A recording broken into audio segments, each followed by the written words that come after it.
Cam Payne, the final cut for the Pacers. Their roster is mostly probably set for the regular season. Why Payne? What does it signal about the rest of the Pacers stuff? We'll talk extensions one last time. We'll talk rookie options one last time. We'll close out the Spurs all on today's Locked On Pacers podcast.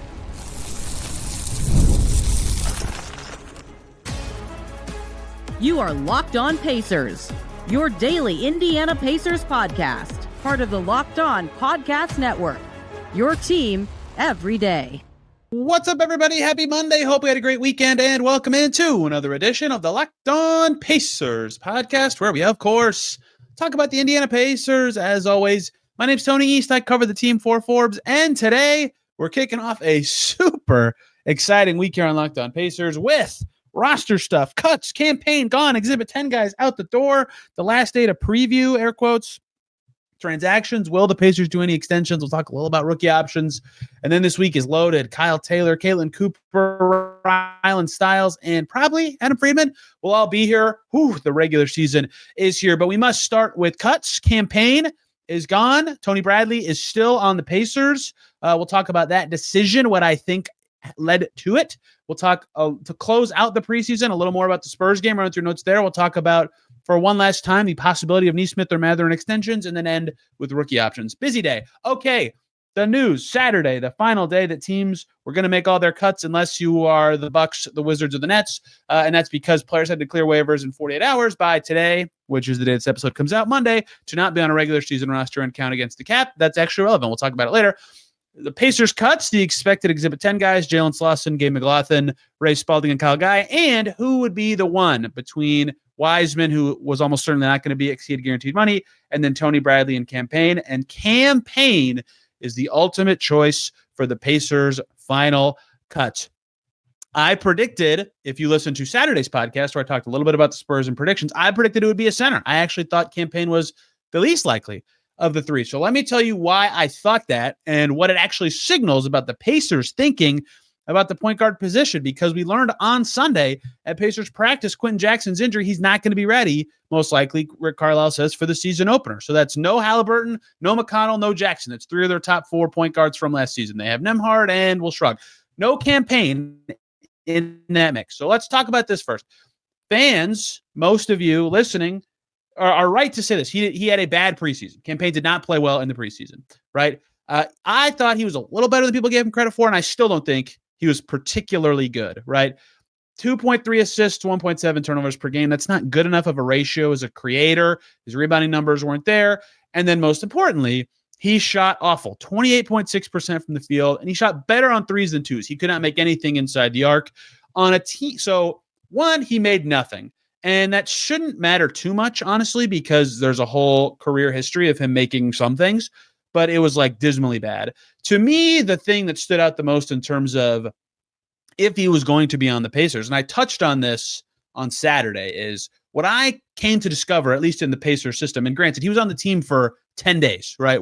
There's not a ton of serious analysis to put into this, but it felt like he had some plays where he could get his chest towards the basket and drive and get in the paint. And on those plays, he looked effective. He could actually warp the defense and make a pass. Of course, his shot was very streaky. He had 3 possessions in a row, would make a 3 and then not make anything the rest of the game. But like those possessions where he could drive to the basket were great.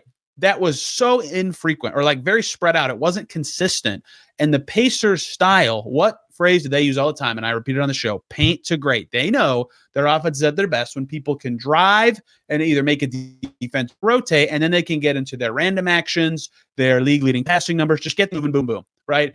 And so that's why a guy like Taylor Peter, who in an action where he can wiggle around the defender or initiate a little bit, can look decent in some minutes of the point guard. He got places with the ball. And so Cam Payne could get to places, but not necessarily productive places. So I think that he had an awful showing in preseason. That is obvious. That is not reflective of necessarily his career in the NBA. He's like a 10-year vet, but he did not play well. And that's where his fit was the worst. And the other thing that I talked about this after the Spurs game, that was just like, oh man, like that is a shockingly bad possession. He had a rep on defense where he was guarding Dylan Harper in San Antonio and just provided no resistance. I mean, I know he's not a good defender. I think that was very obvious, but he just got completely wrecked on the play. And it's like, okay, if he's not going to give them enough rim pressure and pop and can't guard enough.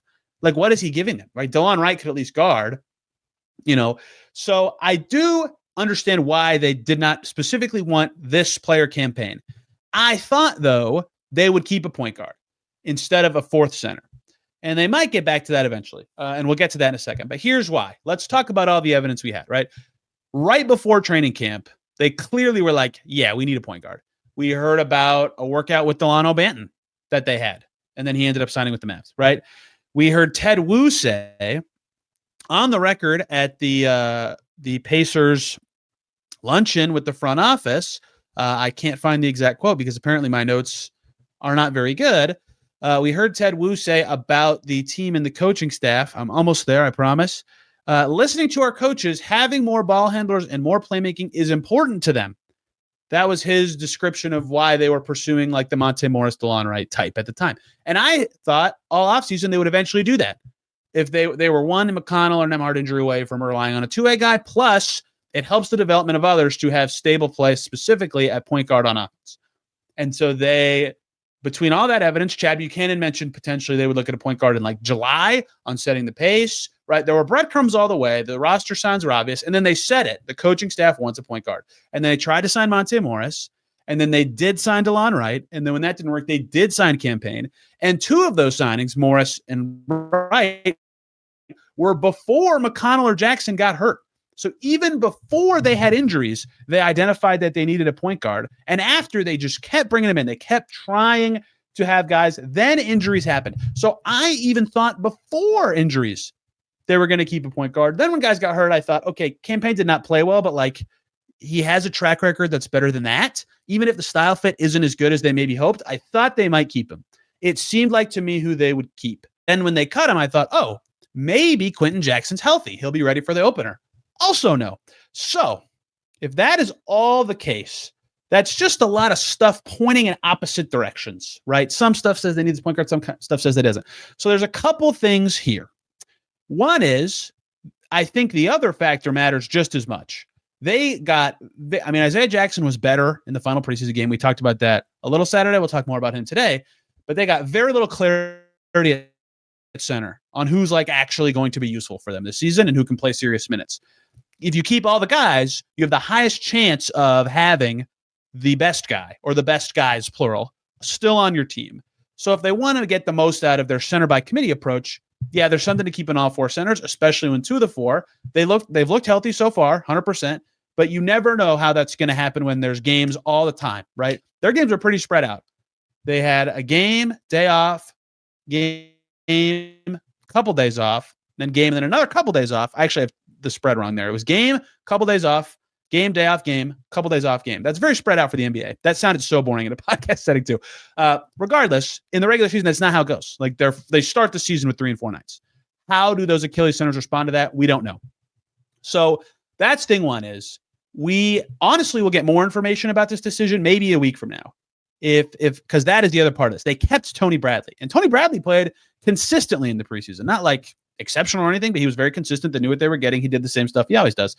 So that is one part of this. I do understand them keeping a fourth center, given how poorly that position played in these games. But I was surprised. I still thought that they would keep a point guard because of the mounting injuries. So what does this suggest? So let's push this forward. That's what all these conversations should be about. One is to start the season. I'm just kind of shrugging. What a backup point guard's going to be really interesting. On Friday, Talon Peter and Ben Shepherd were the backup guards. Talon Peter, apparently Rick Carlisle asked him during a preseason game if he'd ever played point guard before. That went okay. He had a couple assists. We'll see in real games if that's a thing they try. He had a very good preseason, to be clear. Far exceeding expectations. Ray J. Dennis can distribute. He can organize an offense. His efficiency is always very up and down, even with certain stretches of hot shooting in the preseason. Ray J. Dennis finishes the preseason shooting 32% from the field, 33% from deep, right? So he doesn't have quite the shot making, but he's definitely a better pure point guard than anyone else who's healthy right now because Quentin Jackson's hurt, TJ McConnell's hurt. So those two are two-way players, regardless of which one they pick. Jarris Walker had some nice passing moments in the preseason, particularly busting up a zone. Jarris Walker actually finished his preseason, albeit he played literally more than anybody. per game, 25.2 minutes per game. He was second on the team in assists per game. Maybe he gets some ball handling reps. They might have to make the second unit have like all of Mathurin, Walker, Siakam. It's like staggered onto the second unit with second unit guys. I'm not saying to bench them. I phrased that poorly. They might need to stagger so the second unit has at least 2, if not 3 of those guys to have as much ball handling on the floor as possible, because they're currently about to enter the season with no McConnell, no Jackson, no Haliburton healthy, and no Cam Payne on the team. So I'm not saying they made the wrong choice.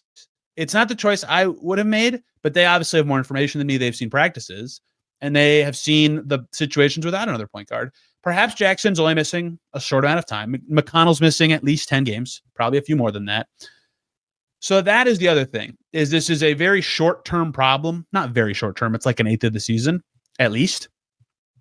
That's actually good. That's enough time to assess the center situation, because even though they have Tony Bradley and James Wiseman, their contracts do not just magically become guaranteed. They're still not guaranteed in full until January. So if things aren't, let's say they get to McConnell's return, or they can't even get that far, and they determine that their centers are healthy enough, they could still make a move. They could still waive a center, and I would imagine it would be Bradley in that case, and sign a point guard then. They could do that tomorrow. They could do that the day this comes out, right? Because guys got waived on Friday who clear waivers Monday. Or you could just claim the player, right? That's also allowed. So this might not be over necessarily. Rick Carlisle did say at practice on Sunday, let me find the exact quote. Again, I keep having my tabs all messed up, so I'm just going to use my phone for this one. He said, quote, "We're looking at the waiver wire. We're looking at people's nephews and everything else." He also mentioned uncles later. It was quite funny. I do believe that they and every team are looking at the waiver wire. Oh, look, Dylan Jones is in the mix now. Here's Tyler Smith. Here's Kobe Buffkin, who got traded for cash and then got cut by the Nets, right? Like, there are players out there. I love Jared Butler. He got cut by the Suns, right? There are real players out there.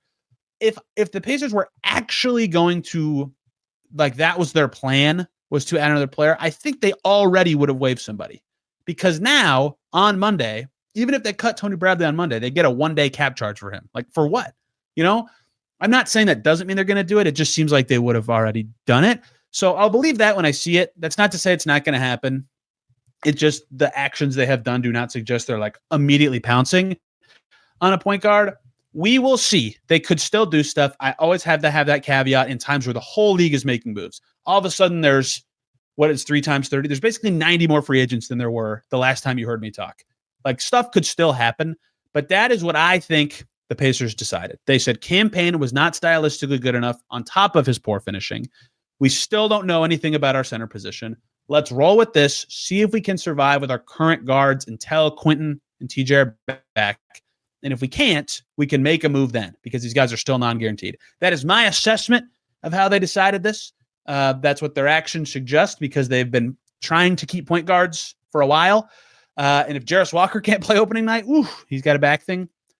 It's going to be really interesting to see what they do. Okay, that was much longer than I thought on the campaign waiver. If you have questions, last thing, sorry. Now that their roster is currently settled for opening night, I have them at about $6 million shy of the luxury tax. For all you people that want them to use the mid-level exception, they will not be using the full thing and crossing the tax. Okay, let's talk about the rest of the roster stuff. The extensions, the deadline for those is Monday, and the rookie options, that the deadline for that is the 31st of the month. Coming up here on Locked On Pacers. Before we do that, got to talk about 2 lovely groups of people. First up, the good folks over at Peloton, who shaped the future of fitness with the brand new Peloton Cross-Training Tread Plus, powered by Peloton IQ. It's their most advanced equipment yet, designed to give you real-time guidance and endless ways to move, whether you're running, lifting, or cross-training with your favorite instructors. This is Training Reimagined. Peloton is built for breakthroughs with tools that help you plan, stay motivated, and reach peak performance. The Peloton IQ system offers real-time strength coaching. It tracks your reps, adjusts the right weights, and corrects your form, so it's safer and smarter. They have a swivel screen that's a game changer. You can go from running on the Tread Plus to strength training. You have personalized class recommendations to keep you engaged. So let yourself run, lift, and flex, and push forward. Explore the Peloton Cross-Training Tread Plus today at onepeloton.com. Let's also quickly talk about Monarch Money. Let's be honest, most of us cannot name all of our financial accounts, let alone what they're worth, between 401ks savings and investments. It's easy to lose track, and that can mean leaving money on the table. That's why many people use Monarch Money. It's an all-in-one personal finance tool that brings your entire financial life together in one clean, easy-to-use interface that's right on your laptop or your phone. It's helped people organize their accounts, track their spending, get a better handle on their investments without having to touch a spreadsheet. They can review everything with their partner. They can see shared goals. They can make better financial decisions together. And the visual dashboards on Monarch have smart tools that make it so much easier to understand where your money's going and how to make it work harder for you. Do not let financial opportunities slip through the cracks. Use code LOCKEDONNBA at monarch.com for 50% off your first year. New URL, that's monarch.com, code LOCKEDONNBA for half off of your first year. We are back here on Locked On Pacers. Thanks for making us your first listen today and every single day. Your second listen, lots of interesting cuts from the weekend. The Suns will explain on Locked On Suns why they cut Jared Butler and kept Jordan Goodwin. Jordan Goodwin is also good. The Nets were fascinating to me. They kept 2 non-guaranteed guys instead of Kobe Buffkin. The Bucks had to cut a guaranteed salary in Tyler Smith. The Wizards had to cut a guaranteed salary in Dylan Jones. All those teams can explain to you why that was the right move for their team instead of making a trade, dumping that salary on Brooklyn, doing all sorts of things. My Cap Dorky group chat was obsessed with those teams the last couple days. Okay, let's talk about the last offseason stuff before games start on Tuesday. The deadline for rookie scale extensions is 6 p.m. on Monday. I think veteran extensions is later in the day. I'm not certain. I always forget the exact hours for that stuff. But Aaron Nesmith, as soon as the season starts, as soon as Tuesday arrives, is no longer extension eligible. Ben Mathurin, once the season arrives on Tuesday, is no longer extension eligible. Reminder that Aaron Nesmith is eligible for a 3-year extension at about, I'm not certain on the average annual salary of the NBA for the time this is coming, but I believe it's about 3 years, $63 million. And Ben Mathurin is eligible for a 5-year extension up to whatever his maximum salary could be, 30% of the cap. With escalators, that's not happening, 25% of the cap. Otherwise, he's not getting the max, but he's eligible for it. Okay. Did anything change? We talked about this at the beginning of September, took the time off, beginning of October. Today's the deadline. We'll get it done today.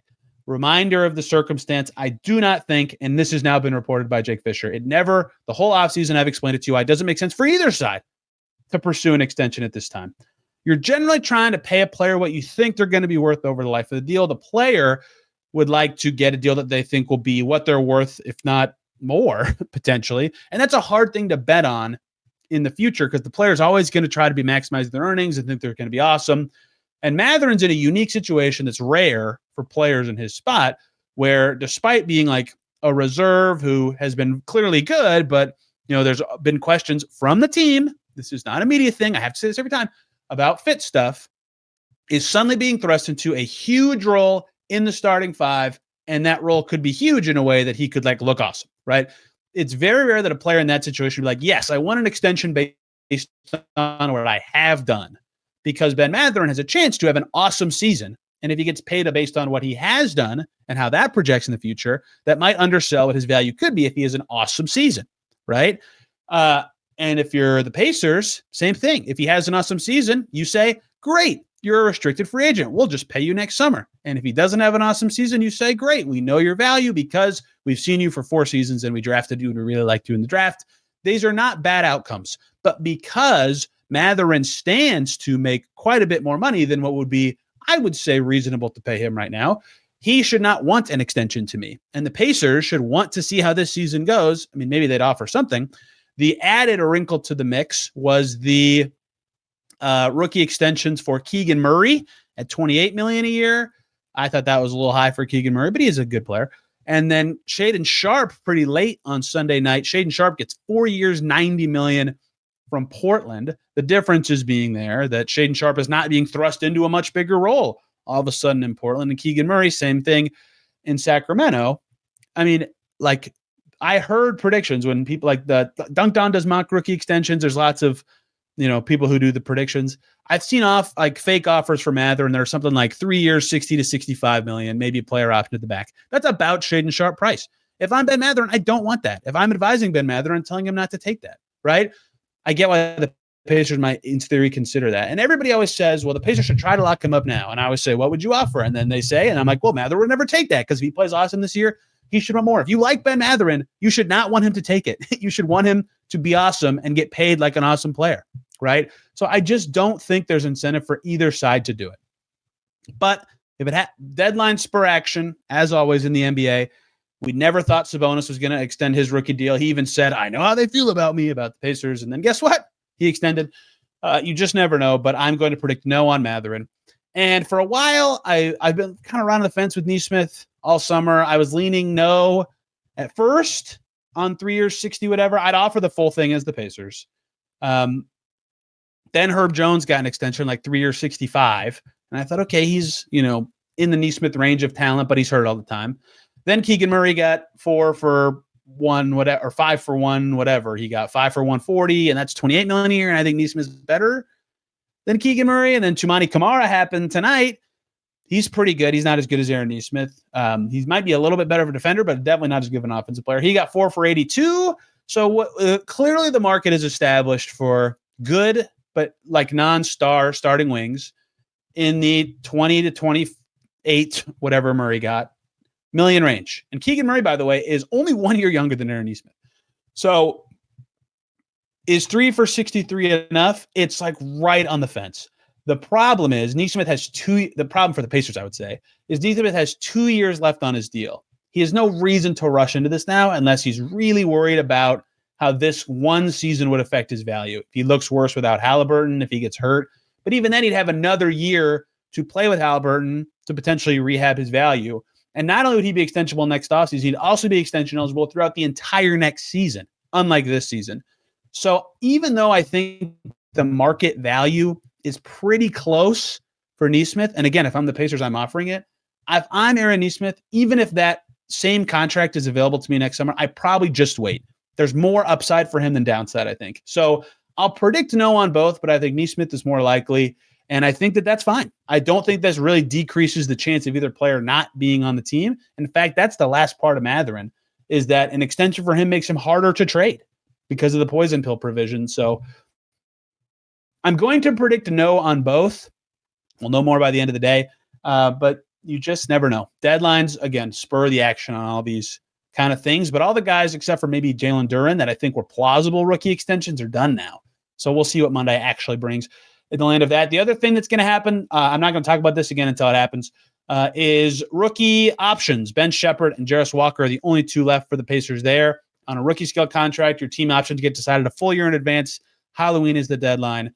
Ben Shepherd's $5 million option for 2026-27 and Jarris Walker's $8.5 million option. Even if you don't believe either player is worth that much money in the open market, their potential and the fact that they're like good, at least rotation level players with potential, you should just pick those up. I think those are both no-brainers. Myself, we've already seen a lot of these already happen. I would consider declining either of those a large mistake, and there's nothing really to say about that. Even if you think they're both worse than that, like that you just pay for that kind of potential. But I would not expect either of those to be declined whenever that is announced or actually happens. And that is the end of our transactional preview. I already recorded Tuesday's podcast with Kyle Taylor. So if the Pacers actually do something, I'll have to really pivot around what that's actually going to look like for that episode. But expect tomorrow's intro to talk about what actually did happen there. Okay, let's talk one more time about Pacers Spurs. I have 4 more players / things to have notes on. And then we're done with preseason. And then with Kyle tomorrow, we'll bridge what preseason means into the regular season. That's all coming up to close out today's Locked On Pacers. Before we do that, 2 more great groups of people to tell you about. First up is FanDuel. The NFL season is here. The Colts are amazing. And FanDuel has an offer you don't want to miss. Right now, new customers can bet just $5 and get $300 in bonus bets if you win. That's right. Pick a bet. Put down $5. If it hits, boom, you'll unlock $300 in bonus bets that you can use across the app. FanDuel is fun for many people for different reasons. Building parlays, following the live lines during the games, trying player props, whatever you like to do. It makes watching football even more exciting when you've got a little something riding on the action. Whether you're a casual fan or love diving into the stats, FanDuel makes the game day experience so much better. What are you waiting for? Visit FanDuel.com to download the FanDuel app today and get started. We also need to talk about the great people over at Game Time, the best way to get tickets to the events near you. Basketball season's here. Nothing beats being in the arena for those games. Getting tickets can be a headache, though. Between waiting in queues, surprise fees, price jumps right before checkout, it's frustrating. That's where Game Time comes in, the app that gives the fans the advantage. It's your ultimate life hack for scoring amazing NBA tickets fast, easy, and stress-free. Game Time can help you grab tickets for Pacers Thunder this week. It's simple. You'll get great seats in minutes. You see what you pay with no hidden fees. You see your seat view before you even get to the arena. They have zone deals where you just pick your section. Game Time picks the seats you save. You can even find NBA tickets, in some cases, for under $25. Take the guesswork out of buying NBA tickets with Game Time. Download the Game Time app, create an account, use the code LOCKDOWNNBA for $20 off your first purchase. Terms apply. That's code LOCKEDON NBA for $20 off. Swipe, tap, ticket, go. We're back here on Locked On Pacers. Thanks for making us your first listen today and every single day. Your second listen should be Locked On Colts if you're an indie sports fan. Yes, there is Locked On Colts. Zach and Jake do a great job, and the Colts are doing a great job. Whew. They smoke a good Chargers team. Not great, but good Chargers team on the road. They didn't trip all over themselves against the Rams. They'd be 7-0. The Colts are nasty, and there's more on Locked On Colts. Okay, let's wrap up my own analysis of the preseason. Again, tomorrow, Kyle Taylor and I will talk about what from preseason we think matters or is interesting that will factor in the regular season. Mostly goes beyond individuals, but we do talk a lot about centers. Okay, Spurs game 2. Siakam running out of bounds to get the ball as it's thrown away. Nembhard's playing with the bench group. Ben Shepherd's back. They're pushing off of misses. I thought it was the evaluation game. I talked about that on Saturday. I also thought it was the, let's get our style locked in. They're playing almost faster than last season. All the questions were well, maybe they'll have to slow down. Well, that Haliburton, no, sir, says the Pacers. They're going to play faster than they did last year. You can't blame them. It's one way to adjust, but still do the things you do that make you great. They are zipping around. You could tell that was part of their focus in that game, and I thought it was good. And I thought it was very obvious that it was the case. Buddy Hield was always the tell for me. He was the guy that for a while was the most obvious difference between their highest and lowest pressure games. But they were getting down the court fast. I thought Siakam was the tell in this game, that they were really focused on that. Jarris Walker didn't play. That's a bummer. It would have been a great chance without these point guards to see him potentially as a lead ball handler again. He's been busting up zones. He was their lead ball handler in overtime against Minnesota. He's got back soreness. We'll see if he's ready for the opener, but that was a bummer in this specific game, which stunk because they did a lot of mixing and matching. We saw Nembhard with the bench. We saw Taylor Peters, the backup one. The starters together were all good, especially with Obi Toppin. That's when they took the lead, I believe, with Toppin on the floor. It might have been Jackson. Regardless, Toppin was at one point in the second quarter of the game. Once the starters stopped playing, the Spurs ran away with it. But all solid again were the starters. That's probably, if you had to be the most optimistic you could, albeit with some hot shooting, every single game during the competitive part, when the Pacers' best players are on the floor, the Pacers played pretty well. Can't fault them for that. Okay, 2 players I want to talk about that I didn't talk about very much on Saturday when breaking down this game and the evaluations from it. One is Ben Shepherd, who played. All right, that's good news for the Pacers for the start of the season, especially with how many injuries they already have. If Taylor Peters, their backup 1, Ben Shepherd's definitely going to be the backup 2. We'll see where Furphy's health is. Ben Shepherd played, instantly comes in, energy's there. Steals, getting to open shots. Both of his first 2 threes rattled out, but he made a steal into a run out for his first basket. He swipes to knock the ball out. He makes a 3 right after. Took him no time to look like himself. We'll see how many of the shots fall in the season. That's obviously the swing thing for him. He takes a lot of confident threes. His percentage is not particularly good. He made half his shots, 2 out of 4 in the Spurs game, and 1 of his 3 threes with 2 boards and 1 assist and no turnovers and 1 foul. Low mistake player who makes half his shots. They know what they're going to get out of Ben Shepherd, and it took him 2 possessions to feel his way back in from missing time with a calf injury. Isaiah Jackson, important for him in this game. They needed any of their centers to be better, and to their credit, all of them were better at some things. Jackson goes 4 for 7, 2 steals, 2 boards, 8 points in this game. I already talked about a lot of the other centers in the evaluation one. Wiseman really got going after a clunky start, finding his role with the starters, but it was his first time playing with the starters. Jay Huff made a 3, but he was better on the glass, especially the offensive glass. He had 2 blocks once again. And Tony Bradley, you know exactly what you're getting. 3 boards, made both of his shots, blah, blah, blah. All the centers were better. But Jackson specifically, especially after he was not very good the first Spurs game, right in there. First possession on Wemby, great rep, gets a stop. He gets blocked twice on his first offensive possession and then was way better on defense the whole time he was out there. He made 4 of his next 5 shots. Great cut and dunk as I was typing about him getting blocked twice. Really good second quarter. So a couple things happened. 1, he played good defense. I think he's still ahead on defense than offense. 2, he moved pretty well, which I thought was important. He took 7 shots, and none of them were clunky, awkward, anything like that, without threes. He played well. And I would say between his second stint in Minnesota, his first stint in Minnesota was just awful. And the first Spurs game, was awful. But the second stint in Minnesota, the OKC game and this game, he was their best center in preseason, I think. I think Isaiah Jackson, despite a not good preseason for really any center, I don't think it was like so bad for Isaiah Jackson. I think he earned the starting spot. He played the best. I don't think that's even really like a hot take. So that was encouraging to see. Obviously, consistency will be key for all these guys once the games actually begin. But Isaiah Jackson did a lot of better things, particularly on defense, that make me think, yes, they should feel the best about him being their opener at the 5, and then seeing if they can get more consistency out of the rest of their bigs. Bradley, albeit limited minutes, was their most consistent big, but he provides the least in terms of like defensive versatility, jump shooting, raw power and speed like Wiseman. But he's a very good rebounder and a very consistent player. Okay, that's the end of preseason, kind of. Again, if they make no moves, if they do, that'll obviously be a big focus tomorrow. If not, Kyle Taylor and I will talk a little bit about preseason and stuff that we saw that we think will translate and matter into the regular season. Wednesday, we'll preview the season with Caitlin Cooper. Thursday, we'll talk Pacers Thunder with Locked On Thunder host Rylan Stiles. Finals rematch. And then Friday, we'll talk about the first game. We'll overreact to a real game. Hallelujah. So you only have to hear about exhibitions one more time. Thank you guys for listening today. My voice is fading from lots of talking today.